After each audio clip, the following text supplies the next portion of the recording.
Welcome back to the channel Ashish sir.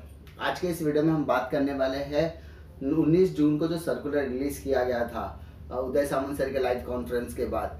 तो वहाँ पर बहुत सारा कन्फ्यूजन ये था कि सर हमें लेटर लिख कर देना है, एक्नॉलेजमेंट लिख कर देना है, लेटर कहाँ लिखना है, कैसे लिखना है, तो उस बारे में आज ये वीडियो है। दूसरी चीज़, सर सर्कुलर कब तक आएगा और कुछ स्टैंडर्ड फॉर्मेट है या नहीं होगा। सर अगर हम लोग एक्नॉलेजमेंट लिख कर देंगे तो हमें कोई फ्यूचर में प्रॉब्लम तो नहीं होगी। ऐसे सारे क्वेश्चंस के आंसर मैं देने की आज की वीडियो में कोशिश करूंगा विद प्रूफ। आपको जैसा कि यहाँ पे स्क्रीन पर दिख रहा है, गोंडवाना यूनिवर्सिटी का एक सर्कुलर रिलीज किया गया है। वहाँ पर उन्होंने कुछ चीज़ें क्लियर की है। यहाँ पर उन्होंने सबसे पहले रेफरेंस दिया है। रेफरेंस में उन्होंने 4 चीज़ें लिखी है। पहला, 8 मई को जो सर्कुलर आया था जो फर्स्ट ईयर सेकेंड ईयर और यानी नॉन फाइनल ईयर के स्टूडेंट्स के लिए था। 19 मई को जो सर्कुलर रिलीज किया गया तो उसमें फाइनल ईयर के स्टूडेंट्स के बारे में बात की गई थी कि हम एग्जामिनेशन लेंगे, कौन से पैटर्न पे लेंगे। तो जो उसके बाद थर्ड उन्होंने रेफरेंस दिया है कि उच्च शिक्षण संचालक ने भी लेटर लिखा था, वो चीज़ है। और फोर्थ वाला ये है कि 19 जून को जो सर्कुलर रिलीज किया गया उसके बारे में। तो इस पहले पैराग्राफ में उन्होंने ये कहा है कि जैसा कि आप सबको पता है कि कोरोना वायरस के चलते हमारे जो एजुकेशन सिस्टम है उसमें कुछ उथल पुथल आ गई, जिस वजह से जो सर्कुलर 2 था, दैट इज जो 19 मई को जो सर्कुलर रिलीज किया गया था उसको नल एंड वॉइड किया जा रहा है, क्योंकि सर्कुलर नंबर 4 आया जिसमें सारी की सारी एग्जामिनेशन कैंसिल करने की बात की गई है। तो पहले पैराग्राफ का ये अर्थ निकलता है। उसके बाद उन्होंने अव्यवसायिक यानी जो नॉन वोकेशनल कोर्सेज है, जो पारंपरिक कोर्सेज है, जैसे BCom, BSc, plain BSc, BCom, BMS, BBA, BAF, जो बीकॉम के अंडर यानी किसी भी यूनिवर्सिटी के अंडर में आते हैं, वो सारे कोर्सेज यहाँ पर आ जाएंगे। उसके बाद यानी अगर आपकी एग्जामिनेशन मुंबई यूनिवर्सिटी कंडक्ट करती है, यानी आपकी एग्जामिनेशन कोई भी एक यूनिवर्सिटी कंडक्ट करती है, तो वो सारे कोर्सेज की यहाँ पर बात की जाएगी। उन्होंने पहले पैराग्राफ में क्या कहा है? उन्होंने पहले पैराग्राफ में ये कहा है की मागील सर्व सत्रात उत्तीर्ण झालेल्या अंतिम सत्रातील और वर्षातील, यानी अगर आप फाइनल सेमेस्टर की बात कर रहे हो या फाइनल ईयर की बात कर रहे हो तो यहाँ पर ओपन यूनिवर्सिटी की भी यहाँ पर बात की गई है कि जिन विद्यार्थियों को एग्जाम नहीं देना है और उन्हें बिना एग्जाम दिए डिग्री का सर्टिफिकेट चाहिए, तो ऐसे स्टूडेंट्स को प्रपत्र 1 यानी सर्कुलर नंबर 1 या ऐसा बोल सकते हैं फॉर्मेट नंबर 1 पर लिख कर देना होगा 30 जून 2020 के पहले या 30 जून 2020 तक।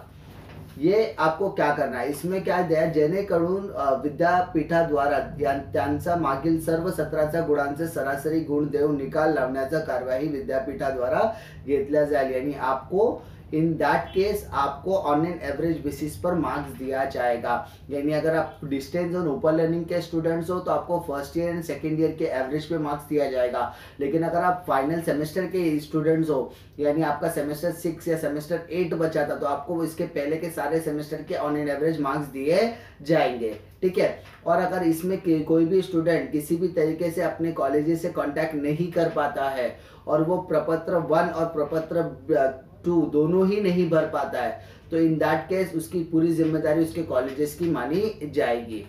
दूसरा, जिन स्टूडेंट्स को एग्जामिनेशन देना है उन्हें प्रपत्र ब भरना पड़ेगा। यानी यहाँ पर प्रपत्र अ और प्रपत्र ब। प्रपत्र अ किसके लिए है? जिन्हें एग्जामिनेशन नहीं देना है और जो अपने एवरेज मार्किंग से खुश है।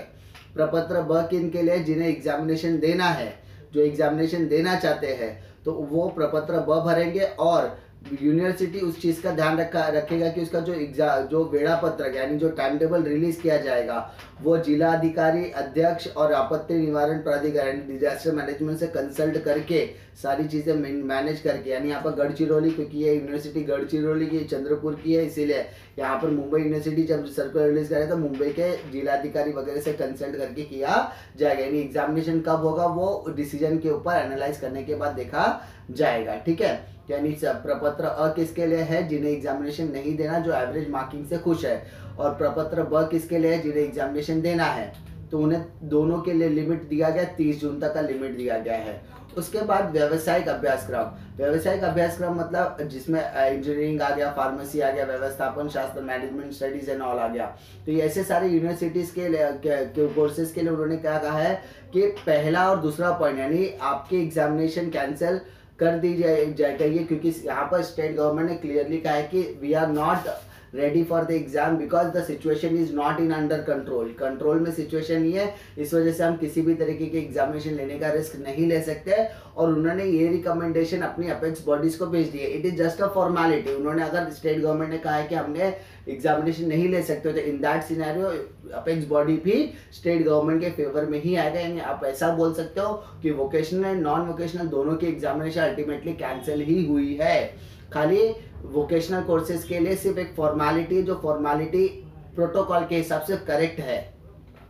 अब प्रपत्र ए के अंदर क्या है, अब ये प्रपत्र और ब कैसे भेजा जाएगा, ठीक है सर, आपको हमको कंसल्ट कैसे करना है, हमें कॉलेजेस में डायरेक्टली जाना पड़ेगा क्या, नहीं, यहाँ पर प्रपत्र और प्रपत्र व विद्यार्थ्यांचा लॉगिन आयडी वर महाविद्यालयास उपलब्ध केलेले असून सदर प्रपत्र भरून त्याचा सारांश प्रत्येक महाविद्यालयाने 30 जून 2020 पूर्वी विद्यापीठाकडे या ईमेलवर पाठवावे। यानी यहाँ पर ये प्रपत्र ब और ब को यूनिवर्सिटी कॉलेजेस को भेजेगा। कॉलेजेस को क्या करना है, इनके अपने अपने स्टूडेंट्स की ईमेल आईडी पर भेजना है। अब ईमेल आईडी पर भेजने के बाद student will going to decide कि उन्हें एग्जाम देना है या नहीं देना है। एग्जाम नहीं देना है तो प्रपत्र अ भरेंगे और एग्जामिनेशन देना है तो प्रपत्र ब भरेंगे। तो दोनों में से अपने हिसाब से भरकर उन्हें अपने अपने कॉलेज को रिवर्ट बैक करना होगा 30 जून के अंदर। और 30 जून की तक जो यूनिवर्सिटी होगी, जैसे यहाँ पर गोंडवाना यूनिवर्सिटी, वो अपने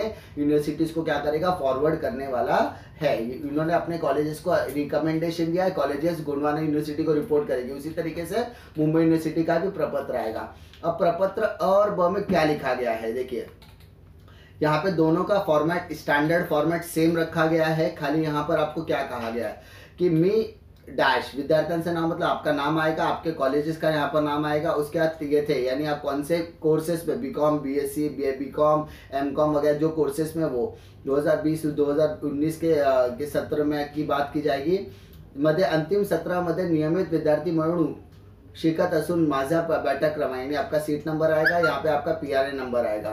मी मागील सर्व सत्रातील सर्व विषयांमध्ये उत्तीर्ण असून सद्य परिस्थिती कोविड-19 मुळे निर्माण झालेल्या परिस्थितीमुळे आरोग्य विषयक जोखमीची मला जाणीव है। यानी मुझे क्या रिस्क है, लाइफ की क्या रिस्क है उसके बारे में उन्हें पता है, इसीलिए मुझे एग्जामिनेशन नहीं देना है और मैं ऑन एन एवरेज के बेसिस पर खुश हूँ। ये सेकंड पैराग्राफ कहता है।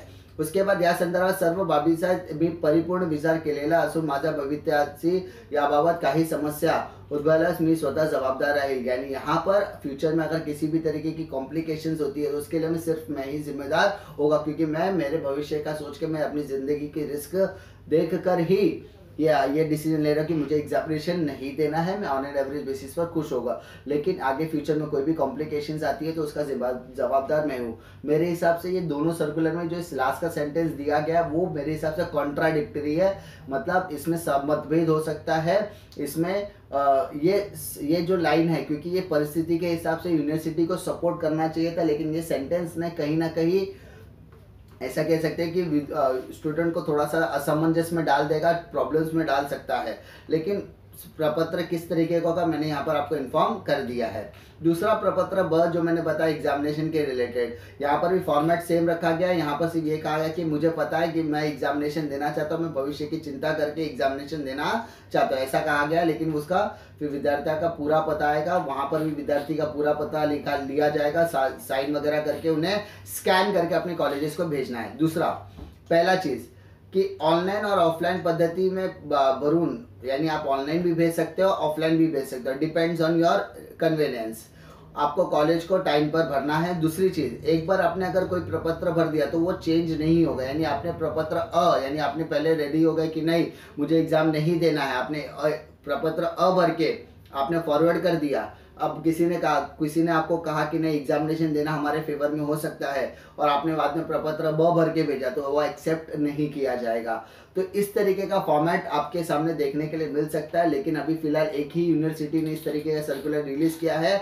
आने वाले टाइम पे यानी ऐसा समझ लीजिए कि इस सर्कुलर से एक आइडिया मिल गया कि हमें किस तरीके का फॉर्मेट देखने के लिए मिल सकता है। हमें लेटर लिखने की कोई ज़रूरत नहीं, हमें सिर्फ एक स्टैंडर्ड फॉर्मेट आएगा और स्टैंडर्ड फॉर्मेट को ही फिल करना है, जैसा कि मैंने आपको लाइव सेशन वगैरह में भी बताया है इंस्टा पे।